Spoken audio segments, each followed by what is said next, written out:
രാഷ്ട്രീയമുണ്ട്, അതായത് പൊതുപ്രവർത്തനമുണ്ട്, ബിസിനസ് ഉണ്ട്, മോട്ടിവേഷൻ സ്പീക്കറാണ്. അപ്പം ശരിക്കും ഈ സജീവ സാന്നിധ്യം നിൽക്കുമ്പോൾ കുറേം കൂടിയും ഏതായിരിക്കും ഇവിടെ മെജോറിറ്റി ഏതായിരിക്കും ഈ കാണുന്നതിൽ?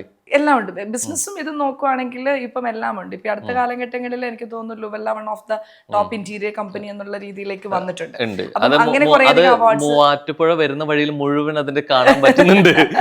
വിസിബിൾ ആണ്. അപ്പൊ ആസ് എ വുമൺ ഓൺടർപ്രണർ എന്നുള്ള അംഗീകാരങ്ങൾ ഇപ്പം ഒരുപാട് മേഖലകളിൽ നിന്ന് കിട്ടുന്നുണ്ട്. അതെനിക്ക് ഭയങ്കര സന്തോഷമുള്ള കാര്യമാണ്. എനിക്കൊരു എന്നെ ഒരു പൊതുപ്രവർത്തകയാക്കുന്നതാണെങ്കിലും എൻ്റെ ഒരു ഫാമിലി ലൈഫിൽ എന്നെ സ്റ്റേബിൾ ആക്കുന്നതാണെങ്കിലും എൻ്റെ ബിസിനസ്സാണ്.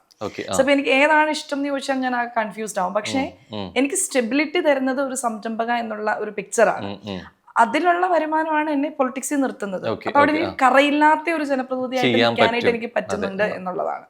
അപ്പൊ അതുകൊണ്ട് ഏതാണ് എവിടെ നിന്നുള്ള അംഗീകാരത്തോടാണ് കൂടുതൽ താല്പര്യം എന്നൊക്കെ ചോദിച്ചാൽ ഐ ഹാവ് നോ ആൻസർ.